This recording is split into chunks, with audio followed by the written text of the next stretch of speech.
So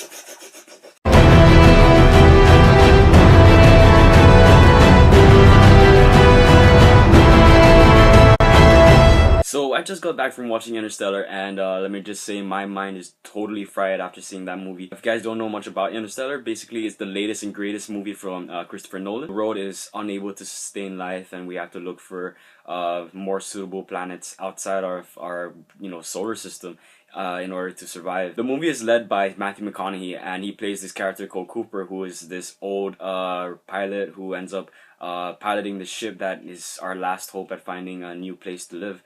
And I think that Matthew McConaughey did a great job in leading this movie. His acting was so great, and I actually wish that more people actually took light of his acting ability. But I feel like it's kind of overlooked. But hopefully this will really put him on more people's radars. What really blows my mind about this movie is just all of these theories and scientific facts you can learn as you watch it. And it's, even though I admit you can get really lost, because one of the things that this suffers from, like all other Christopher Nolan movies, is the fact that oftentimes this plot will be moving at a steady pace, and then before you know it, the plot will speed up like Rush Hour, and then you're just gonna be so lost if you miss even 2 sentences of dialogue. That's nothing that really hurt the movie from being enjoyable, because one of the great things about it, of course, is the fact that 95% of the movie is set in space, and a lot of it looks really great, and it really catches the scope of just the vastness of space. And of course you gotta enjoy the cinematography that is incorporated in the movie, and really gives you that sense of openness and emptiness, and also just the possibility of what else is out there. One of the things that helps sell this is Hans Zimmer's music. Hans Zimmer really hit this out of the park. I like how the music really stands on its own. It really catches that essence of space, and it sounds like something you would expect a movie that takes place in space to sound like. And it's just really beautiful, and it has some really great and intense emotional delivery to it. And I think that this movie wouldn't have been as great as it was without Hans Zimmer's music. And he always just continues to deliver some great work to accompany Christopher Nolan's movies. So I gotta give props to him as always, because he's one of my favorite composers. And of course I can't leave out the rest of the cast. The supporting cast does a great job at contributing to the story, and showing the desperation of this mission that they're on, and just how much is riding on it. And Anne Hathaway is in it, and she of course, just more great acting ability from her. A lot of these actors are really great, and I was actually surprised by some of the actors that even show up as the movie goes on, because one of the great things about this movie is that besides the human characters, time itself feels like a character. And as time goes on, we get to meet more characters, but also back to time itself.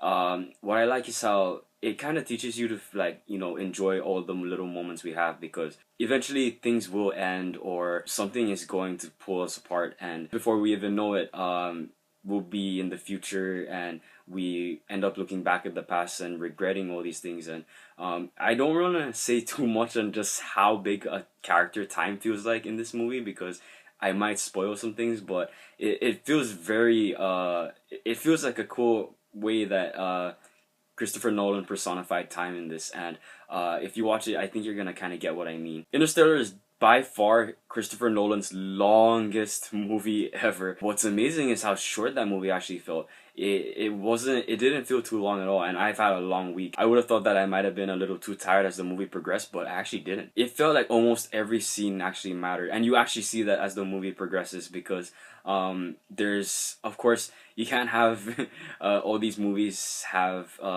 unexplained scenes happen. And again, I can't spoil too much, because that would ruin the fun, but you'll see some things that you'll really question in the beginning, but everything gets explained later. Sure, there are some unanswered questions, but I think that's one of the best things about movies, because it gives you that open possibility of letting your imagination roam, and you can kind of come up with things on your own, or maybe just go with things you would like to expect. And that's one of the things I enjoy most about Christopher Nolan's movies. It doesn't feel too linear. It feels like with some of the open gaps he leaves in his stories, it feels like something you can actually fill in, and and maybe see to what you would want. I actually enjoyed the relationship between Matthew McConaughey's character Cooper and the dynamic between him and his daughter. I think that this is like one of the smartest movies I've seen this year. Christopher Nolan really hit this out of the park. I think this might be like one of my top films from him. I almost thought that this movie was gonna be a little too simple, since you know it's just going out in space and finding new worlds. But I mean, I like space, and you know, I was really excited to see this, other than Christopher Nolan being the director, but also just because space is awesome. But of course, he adds so many levels to it, just like, you know, Inception. There's just so much to try and comprehend and understand, and I think he does a great job at making a movie that would have been so simple become like something very intellectual. It's something that you can have fun with at the movies, but also something that you would want to watch over and over to just, you know, understand where the many different ways the plot can go. I just want to keep talking about how good it was, but I want to try and keep this short. Interstellar, what a great film. You guys have got to check it out in theaters. Gotta give Christopher Nolan's latest and greatest movie, Interstellar, a straight out 5 out of 5. Thank you guys for watching, and I really appreciate it. Take care. Later.